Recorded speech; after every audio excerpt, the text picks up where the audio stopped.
With a quite disappointing 2023 season, the 2024 season for the New York Yankees was crucial. When starting out, it didn't look good as Gerrit Cole would miss up to 2 months with an injury. But now, on June 3rd, the Yankees have the best record in all of baseball, even in Cole's absence. Much of that has to do with Luis Gil and Clarke Schmidt, who have stepped up in big ways, and Aaron Judge had a monster month of May. I want to start with Luis Gil, who wasn't even supposed to be here. Coming into the season, if everybody in the Yankees rotation was healthy, he would likely be pitching in AAA.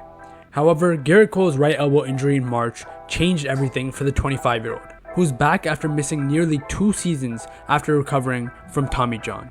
In spring training, he won the spot for the Yankees' last rotation piece and hasn't looked back. 2 months in, not only is Gil thriving in the place of Gerrit Cole, he's pitching at an AL Cy Young level similar to Cole last season. In 11 starts so far this season, 63 innings pitched, he has a strikeout percentage of 31.7%, a walk percentage of 12.4%, and an ERA of 1.99. He currently leads the league with the lowest batting average against, with a .143. And in the month of May, he was even more spectacular, pitching to an ERA of 0.7 and lowering his walk rate after walks were an issue in April. Similarly to Gerrit Cole, his main pitch is a 4-seam fastball that he uses around 55% of the time, with an average velocity of 96.5 miles per hour, an average spin rate of 2,475 RPM, and nearly 12 inches of vertical movement. This fastball is elite at swing and miss. The pitch's 30.5% whiff rate ranks 3rd amongst starters and has held batters to a .151 batting average against this season. He has collected 41 strikeouts on just 4-seamers, making it one of the top strikeout pitches in the entire major leagues. Luis Gil is extremely effective when pitching in the heart of the zone. Let's look at a stat called Run Value, which takes the result of every single pitch thrown and measures each pitch's impact on run scoring. When looking at pitches in the heart of the zone, which Gil loves to throw, he leads the entire league in run value with 16. 12 out of that 16 comes just from the 4-seam fastball. When you think of the heart of the zone, it's the area where most hitters typically do the most damage. This season, all MLB hitters have slugged .521 on pitches in the heart of the zone. Comparing that to Luis Gil, hitters only have a .238 slugging percentage against him on pitches inside the heart of the zone.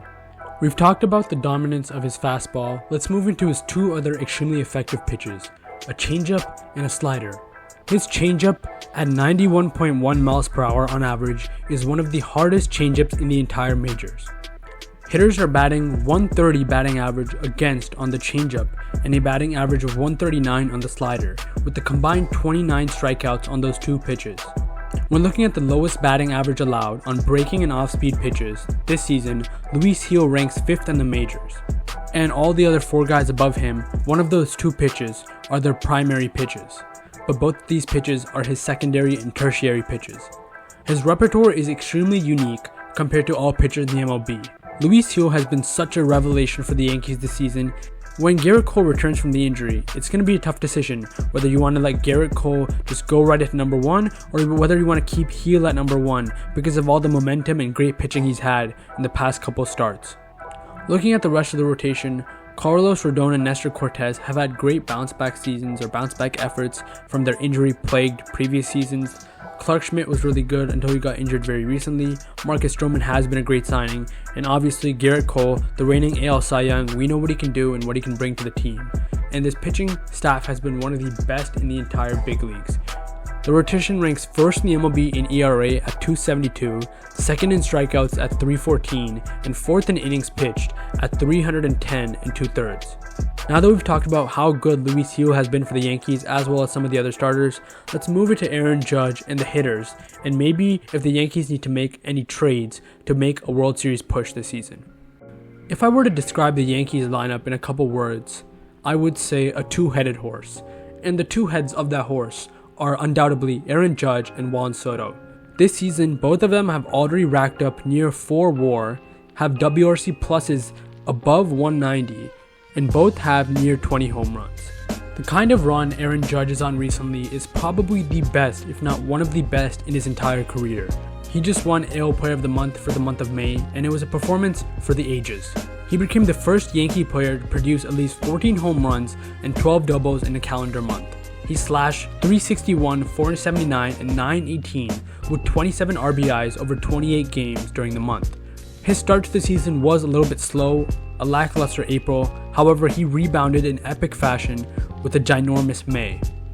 Let's move on to Juan Soto, who's been better and somehow even more amazing than Yankees fans could possibly imagine.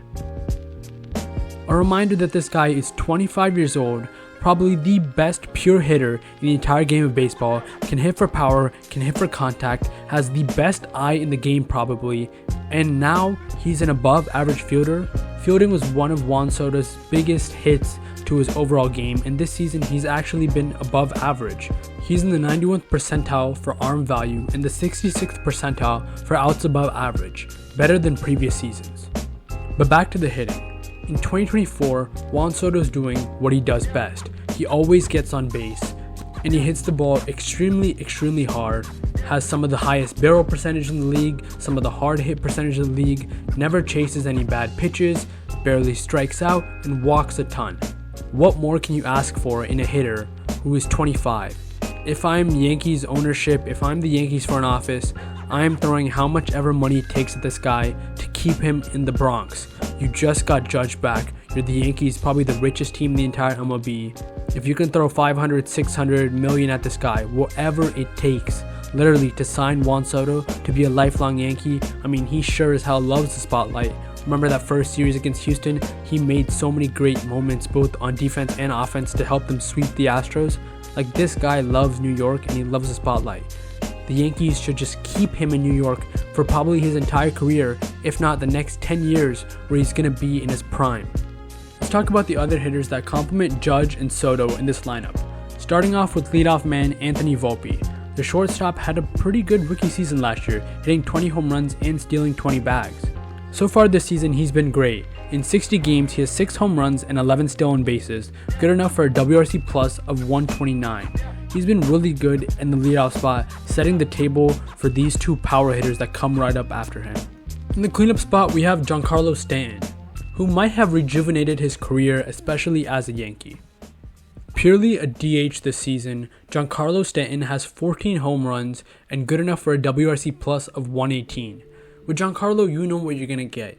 Yeah, the strikeout percentage is going to be a bit high, and yeah, he might not hit as many singles, but this guy is going to hit a ton of home runs. So far, he's third on the team with 14 home runs, which is still pretty high up in the big leagues. It's just the Yankees have two guys who have even more, Soto and Judge. Many honestly thought that Giancarlo's career as a Yankee has been a bit disappointing, considering how amazing he was with Miami right before he came to New York. But this might be a step in the right direction where Giancarlo has been able to provide a lot offensively for this team right after Soto and Judge driving in a bunch of runs with a bunch of homers. This winter, the Yankees bought low on Red Sox Alex Verdugo, who had a couple down seasons offensively but had always been known for his defense. But the Yankees knew there was some offensive potential in here, and as the number 5 hitter in the lineup this season, Verdugo has been pretty good. 8 home runs so far, a WRC plus of 118. He's doing his part. He's not striking out at all, and he's doing really good at that number 5 spot. Some players who have disappointed a little bit but is fine so far are Oswaldo Cabrera, Gleyber Torres, and Austin Wells. How I'm going to wrap up this video is kind of build out those players that were struggling and look for potential replacements or guys the Yankees can acquire at the trade deadline to make their overall lineup the best it can possibly be. The veteran DJ LeMahieu just returned to the Yankees and made his 2024 debut about 5 games ago. He's a utility infielder who's turning 37 in July, so maybe the Yankees can look for a replacement. And one player who's been quietly shining for the Los Angeles Angels is Luis Rengifo. We're uncertain if LeMahieu can bring back his past years of performance, so it's crucial the team has a backup plan. Rengifo is 27 years old, he's a switch hitter that's been outstanding for the past couple seasons. This season he's slashing .308, .362, and .462 with 12 stolen bases and a WRC plus of 134. Over the past 2 seasons, he has a .793 OPS and 116 OPS plus. He's also super versatile in the field. He can play second base, shortstop, and corner outfield, which means he'll be super useful for the Yankees in a bunch of different game situations. He's the type of player you acquire that helps your World Series odds, even though he might not be the best player in your lineup. Next is a name many might recognize from the All-Star game last season, Elias Diaz of the Colorado Rockies.